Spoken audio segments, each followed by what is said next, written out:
इदारा खुदी में 100 से ज्यादा बच्चों की कफालत की जाती है। ऐसे बच्चे जो यतीम होते हैं, और ये कोई गवर्नमेंट इदारा नहीं, चंद दोस्तों की काविश से ये इदारा बनाया गया, जिसमें यतीम बच्चों को स्कूल, रिहाइश और खाने की सहूलियात फराहम की जाती है। आइए जानते हैं इदारा खुदी के जनरल सेक्रेटरी शुएब जाफरी से कि वो किस तरह बच्चों को यहाँ पर सहूलियात फराहम कर रहे हैं। सोशल वर्क का जो एलिमेंट था ये यूनिवर्सिटी लाइफ में स्टूडेंट ऑर्गेनाइजेशन में काम करने पे से ही हम सारे दोस्तों के अंदर इन्वॉल्व था। तो बेसिकली सिलसिला ये स्टार्ट हुआ जैसे ही कोविड आया। तो कोविड के आने के ऊपर हम जो कुछ दोस्त थे इकट्ठे हुए और हमने ये सोचा कि एक ज़िम्मेदार शहरी होने की हैसियत से अब क्या हमारे सर के ऊपर रिस्पॉन्सिबिलिटी आती है। देन वी डिसाइडेड कि हम जो अभी इमीडिएट ज़रूरत सोसाइटी को है वो उस टाइम थी, क्योंकि लॉकडाउन लगा हुआ था कोविड की वजह से। तो जो डेली वेजर तबका था या जो सफ़ेद पोश वाइट कॉलर जॉब करने वाले लोग थे, सबसे ज़्यादा मुतासिर वो थे। तो हमने डिसाइड किया कि हम जो राशन बैग्स हैं वो बनाकर और उनकी दहलीज तक पहुंचाएं।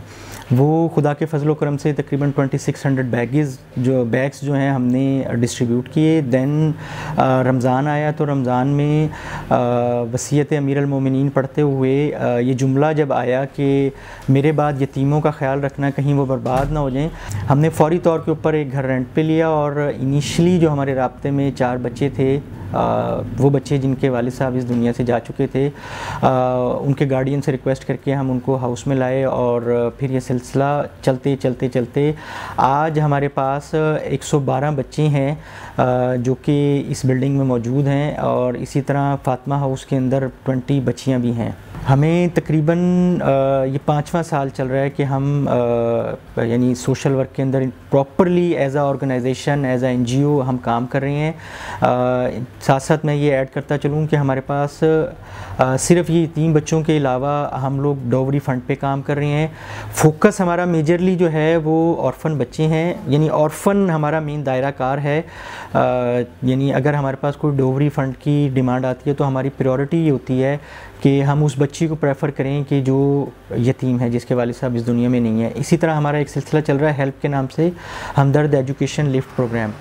वो बेसिकली जो प्रोफेशनल इंस्टीट्यूट के बच्चे होते हैं उनकी जो फीसिस वगैरह या कैरियर गाइडेंस है, उसमें भी फोकस हमारा यही होता है कि हमारे पास फॉर एग्जांपल 10 एप्लीकेशंस आएंगे और हमारी जेब या हमारे फंड्स अभी हमें 5 की इजाज़त दे रहे हैं, तो हम प्रायोरिटी देते हैं कि जो ऑर्फन बच्चे प्रोफेशनल इंस्टीट्यूट में पढ़ रहे हैं उनकी फ़ीसिस वगैरह करें। कहते हैं ना, जो खुदा ने जब कोई काम लेना हो ना तो खुदा आप की डायरेक्शन उस तरफ मोड़ देता है। कोविड जहाँ लोगों के लिए बहुत सारी मुश्किलात लेकर आया, बहुत सारी परेशानियाँ लेके आया, दुनिया जो है वो तकरीबन बंद पड़ी हुई थी लोगों के सामने, जो है ना वो यानी ये वो दौर था कि जब हम देख रहे थे कि लाशें जो है ना डंपरों से उठाकर गढ़ों में डाली जा रही थी, खौफ का आलम था।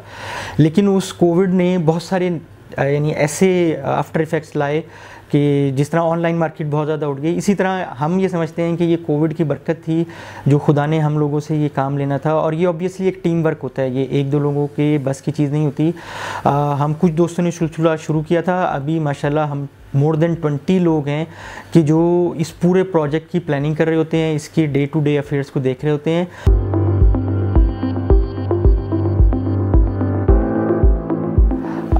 ये इसके बारे में जो टर्म्स इस्तेमाल की जाती हैं वो एक फुली ऑर्फन होता है, पार्शली ऑर्फन या सोशली ऑर्फन।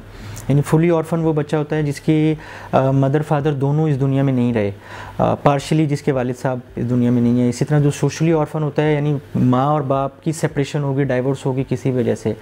हम लोग फुली ऑर्फन और पार्शली ऑर्फन दोनों बच्चों को रख रहे हैं। हमारे पास ऐसे बच्चे हैं कि जिनके बाप नहीं है, ऐसे बच्चे भी हैं कि जिनके बाप और माँ दोनों इस दुनिया में नहीं है, और ऐसे बच्चे भी हैं कि जिनके बाप नहीं है दुनिया में और माँ ने दूसरी शादी कर ली है, वो अभी अपने नाना के पास या अपने दादा दादी किसी के पास थे। लेकिन जो सोशली ऑर्फन बच्चे हैं उनको हम एंटरटेन नहीं कर पा रहे। हमारा फोकस चूँकि यतीमी है, यतीमी का बेसिकली कॉन्सेप्ट जो हमारे दिमाग में था वो ये था कि जब बाप एक ऐसी शख्सियत होता है कि जो यानी कुछ ना भी कर रहा हो ना तो बंदे के दिमाग में होता है कि मेरे पीछे कुछ सपोर्ट खड़ी है। ये बंदा बहुत आज़ाद होके फ्लाई करता है, उड़ता है, बड़ी शॉटें खेलता है, बहुत बड़े बड़े ड्रीम देखता है। तो ये बच्चे हमने उसको ये कॉज शुरू करने के बाद उसको फेस भी किया कि जब बच्चे के दिमाग में ये खौफ बैठ जाए ना कि जी मेरे पीछे कोई नहीं खड़ा हुआ या मैं तन्हा हूँ, मुश्किल हमारे माशरे की अलमिया ये होता है कि यानी जो जिसके वालिद साहब चले गए और उसके फाइनेंशियल मुश्किलात भी हैं, उससे ज़्यादा मुश्किल में होता है कि जिसकी फाइनेंशियल मुश्किलात नहीं है, जिसके पास ज़मीन है, जायदाद है, क्योंकि उसके जो रिश्तेदार होते हैं ना वो फिर गिद्ध बन के बैठे होते हैं, वो उसको नोचने के लिए तैयार बैठे होते हैं, वो ज़्यादा मुश्किल में होता है। हमारे पास ऐसे केसेस भी हैं जिनकी फाइनेंशियल प्रॉब्लम्स नहीं है, ऑल्दो कम है, लेकिन ज़्यादा बच्चे वो हैं कि जिनके फाइनेंशियल इश्यूज़ हैं।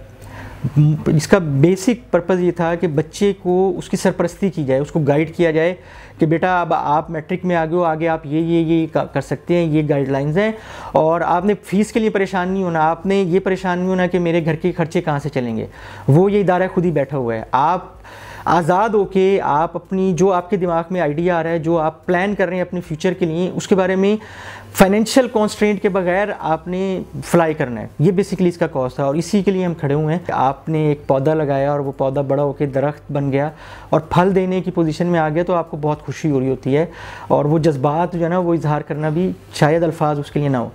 हमारे पास एक बच्चा अभी DAE केमिकल उसने किया और he was a brilliant student. वो थ्रू आउट द स्टडीज़ के अंदर वो पूरा अपने 3 सालों के अंदर वो टॉपर बच्चा था, और उसने अभी DAE केमिकल कंप्लीट किया और एंग्रो के अंदर उसकी जॉब हुई, साहिवाल में वो अभी जॉब कर रहा है। अपनी ज़ात के लिए कोई काम कर रहे हैं ना, तो उसकी खुशी भी बहरहाल होती है आपको जब अचीवमेंट लेते हैं, लेकिन जब एक ऐसी चीज़ होती है कि जिसमें आपके कोई पर्सनल बेनिफिट्स इन्वॉल्व नहीं होते, तो उसके लिए शायद अल्फाज नहीं हैं, या कोई बहुत शायर हजरात या बहुत अच्छे कोई बोलने वाले इस बारे में कर सकें। तो मोटिवेशन यही होती है, या लोगों से रिक्वेस्ट यही है कि एक तो ओवरऑल इकोनॉमिक क्राइसिस की वजह से ना लोग बहुत मुश्किल में हैं, बहुत परेशानी में हैं। तो आप अगर किसी को support in terms of money कर सकते हैं बहुत अच्छा है, नहीं कर सकते तो खुदा ने जो आपको सलाहियत दी हुई है, जो आपके पास कोई हुनर है, आप किसी को कहीं पे मोटिवेट कर सकते हैं, कहीं पे गाइड कर सकते हैं। यहाँ हमारे इदारे में आके कुछ सर्विसेज इस तरह की दे सकते हैं। आप अगर कंप्यूटर फील्ड से रिलेटेड हैं, बच्चों को आके कंप्यूटर सिखाएं, आप एजुकेशन से रिलेटेड हैं, हम खुद ही स्कूल सिस्टम बनाए बैठे हैं, बच्चे हमारे उसके अंदर जाके पढ़ रहे हैं, आप एजुकेशन से रिलेटेड हैं, आएँ हमारे साथ सेटअप को डिस्कस करें, हमारी तस्हीह करें, उसके अंदर इम्प्रूवमेंट लाने में हमें सजेशन दें। तो जहाँ जहाँ आप जो कुछ कर सकते हैं आप करें। यतीम मस्कीन बच्चों की कफालत सदका जारिया और आखिरत में जरिए निजात भी है। कैमरामैन हबीबुर रहमान के साथ सिद्रा फारूक, SG न्यूज़ मुल्तान।